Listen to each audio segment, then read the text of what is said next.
अस्सलाम वालेकुम एवरीबॉडी, रमज़ान मुबारक फ्रॉम माय साइड। तो कैसे हैं आप सब? I hope you all are fine and doing it. आज की इस वीडियो में मैं आपके साथ शेयर करने वाली हूँ अपनी रमज़ान की routine, what's going on my life, क्या एक्टिविटीज़ चल रही हैं आजकल। तो यहाँ पे फटाफट से सहरी का टाइम हो गया था।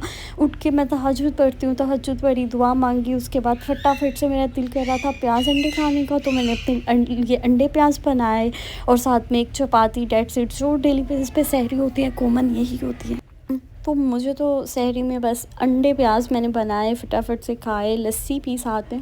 और फिर उसके बाद आपको पता है नमाज़ वगैरह पढ़ी और फिर मैं सो गई। दैन उसके बाद मैं उठती होती हूँ कोई 12 बजे के दरमियान उठ जाती हूँ। फिर उसके बाद मैं ज़ोहर की नमाज़ पढ़ती हूँ, फ्रेश वगैरह होती हूँ। लिटरली कोई मेरी स्किन भी इतनी डल हो रही है आजकल। I just want to start my skin care again, तो वो भी मैं आपके साथ ज़रूर शेयर करूँगी। तो यहाँ पर बैठ के मैंने कुरान मजीद पढ़ा। और रमज़ान में इंसान की रूटीन इतनी ज़्यादा बिजी हो जाती है ना कि आम डे से बहुत ज़्यादा बिजी होती है। मुझे नहीं लगता कि टाइम मिल रहा होता है। सुबह रोज़ा रखो, नमाज़ पढ़ी, नमाज़ पढ़ के थोड़ा बहुत आप अपनी नींद पूरी करते हो, नींद पूरी करते हो, उसके बाद उठते हो तो फिर आपको ये होता है कि चलो फटाफट से इफ्तार प्रेप्स कर लेते हैं। क्योंकि किचन में तो ऑलरेडी इफ्तार की प्रिपरेशंस चलती रहती हैं कि क्या बनना है आज, क्या, वो सारी चीज़ें तो बनती रहती हैं। तो फिर मेरा दिल कर रहा होता है कि मैं कुछ ना कुछ ट्राई करूँ डेली बेसिस पे, और मैंने अपने लिए कुछ ना कुछ बनाना होता है। तो यहाँ पे मैं बना रही थी फ्राइड लेग्स। और फ्राइड लेग्स बनाने के लिए बस लेग्स, मैंने चिकन की लेग्स ले लिए। इनको अच्छे से कट लगा लेंगे, और जितने इनको अच्छे से कट लगाएंगे ना उतना अच्छा ये बनती हैं, नहीं तो ये बहुत ज़्यादा अंदर से कच्ची रह जाती हैं। तो इसलिए इन पे कट्स आपने बहुत अच्छे से लगाने हैं। और रमज़ान में यही रूटीन चल रही होती है। बस ये कि मेरे से तो रोज़ा रख के इतनी ज़्यादा स्ट्रगल भी नहीं होती कि मैं कहीं चली जाऊँ। मैंने ईद की शॉपिंग भी पहले कर ली थी, मैंने सबकी ईद की शॉपिंग भी हो गई सारी। बस मेरी ईद की शॉपिंग रहती है, लेकिन जो हमने ईदें भेजनी थी वो भी हम लोगों ने तैयार श्यार करके रख ली हैं कि बस रमज़ान से पहले फ्री हो जाएँ। इसी वजह से कि मुझे पता था मैं लेज़ी हो जाती हूँ रमज़ान में। हर साल मेरी यही रूटीन होती है।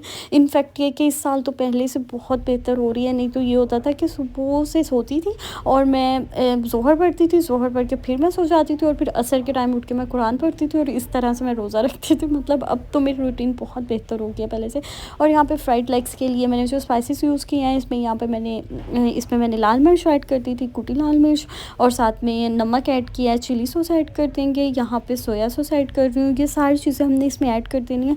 मैरिनेशन जितनी अच्छी होती है ना उतना ही हमारा चिकन अंदर से जूसी और टेंडर बनता है। और साथ ही में इसमें मैं एक लेमन स्क्वीज़ करके ऐड कर दूँगी। और रमज़ान में मुझे ये होता है कि मैं मोबाइल भी बहुत कम यूज़ कर रही होती हूँ। मोबाइल और मतलब रोज़ा रखने का मकसद ये नहीं होता कि बस आप लोगों ने अब रोज़ा रख लिया, आप लोग बैठ जाओ, आप लोग ड्रामास देखना शुरू कर दो, आप लोग टीवी शोज़ देखना शुरू कर दो। रोज़े का मतलब ये है कि जो रोज़े का असल मकसद है वही होना चाहिए। आपने रोज़ा रखे हैं, आप अल्लाह ताला की तरफ रिटर्न हो जाओ, आप अपनी माफ़ी मांगो। अक्सर इंसान से नादानी में जान के पूछ के जो भी गलतियाँ होती हैं वो सारी रमज़ान के महीने में हमें अपनी बख्शिश की कोशिश करनी चाहिए कि हम अपने गुनाहों को माफ़ करवा सकें। तो सबसे मेन जो कोशिश होती है ना वो यही होनी चाहिए। ये नहीं होना चाहिए कि बस ये कि रमज़ान का महीना है और बस कुछ नहीं करना, कोई इबादत नहीं करनी, बस रोज़ा रख लिया। मैंने ऐसे लोगों को भी देखा जो रोज़ा रख लेते हैं और बस सामने ड्रामास चल रहे हैं, टीवी शोज़ चल रहे हैं। तो ये सब चीज़ें तो फिर गुनाह का काम है। रमज़ान का मकसद तो यही होता है कि हम लोगों ने अपने आप को अवॉइड करना है इन सारी चीज़ों से। तो मैं तो जब से रमज़ान स्टार्ट हुआ है ना, मैं रोज़ा रख के कोई भी ऐसी एक्टिविटी नहीं करती हूँ, कुछ भी। मैं इनफैक्ट ये कि मेरी कोशिश यही होती है कि मैं ज़्यादा से ज़्यादा ज़िक्र करूँ और अपना टाइम ऐसे ही स्पेंड करूँ। और फिर उसके बाद यहाँ पे मैंने इसमें दही ऐड कर दिया था। दही के बाद थोड़ा सा हम इसमें ऑलिव ऑयल ऐड कर देंगे और फिर इसको अच्छी तरह से हम लोग मिक्स कर देंगे। आप लोग मुझे ज़रूर बताना आप लोगों की रमज़ान में क्या रूटीन चल रही होती है। और मेरी तो बस यही रूटीन चल रही होती है सारा दिन की जो रूटीन है वो शेयर कर रही हूँ। उसके बाद यहाँ पे मैंने इनको एयर फ्राई कर लिया था, थोड़ा सा मैंने इनको डीप फ्राई किया। फिर उसके बाद इनको एयर फ्राई में मैंने अच्छे से कुक कर लिया। That's it. हल्का सा मैंने इनको डीप फ्राई किया था।